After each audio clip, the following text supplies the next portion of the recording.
It is 12 o'clock noon on Wednesday, the 27th of February in Port Hedland, and Tropical Cyclone Rusty is quickly approaching the coastline. However, there is very favorable news to report for Port Hedland at this hour. But first, let's go ahead and take a look at the latest forecast track from the Australian Bureau of Meteorology. They are forecasting a cyclone landfall of Category 4 severity near and just to the north of Pardue, and notice that this track has been nudged more toward the east, and that is the result of trends being noted on satellite imagery. The latest forecast from the U.S. Joint Typhoon Warning Center is also showing a landfall in the same general area.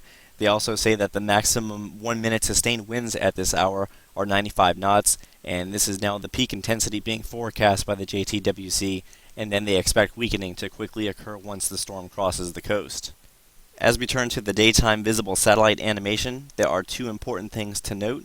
First and foremost, you can see over the past 6 to 12 hours that the center has been moving almost due south, which is good news for Port Hedland because any deviation toward the west would have placed the port city in the inner core of the tropical cyclone, and the risk of highly destructive winds along with additional storm surge would have significantly risen. However, with the more easterly track, it looks as though 80 Mile Beach is going to continue to suffer from the highest storm surge values, and the inner core, including the destructive winds, will remain just to the east of Port Hedland. Also, within the last 6 hours, notice that the well-defined eye that we started off with is now much more cloud-filled, which is an indication that this tropical cyclone is at least temporarily weakening.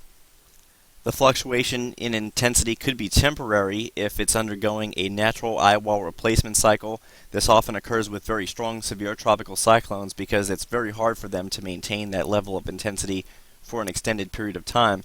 But what's probably more likely than that is since the storm is moving so slowly, the southern semicircle of the storm is already located over land, and that could help to be disrupting the low-level surface circulation. Also, as the low-level inner core becomes more disrupted, all of this dry air out towards Exmouth has a better chance of funneling into the inner circulation as well. Regardless of the fluctuation in intensity, you can see based on the latest Port Hedland radar that we are still dealing with a very strong and severe tropical cyclone, and many of these coastal locations just to the south of the eye, especially near Pardue, are still being heavily impacted with destructive winds right along the coastline, and especially a very high storm surge along 80 Mile Beach. Over towards Port Hedland, we may still be seeing some sea level water rises, but it will not be nearly as significant as what we will be witnessing out toward the east because we have offshore winds from south to north.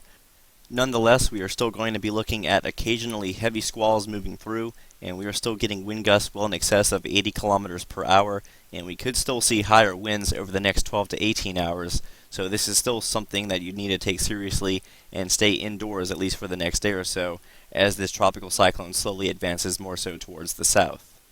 This is the most recent 18Z run of the GFS forecast model. You can see the tropical cyclone initially offshore, but it continues to show a more south or southeasterly motion over the next 24 hours, and then it will quickly dissipate as it works its way over land. We can also make out the forecast track being shown by the GFS using the 3-day accumulated precipitation forecast, and we can still anticipate as many as 200 to 400 additional millimeters of precipitation well inland.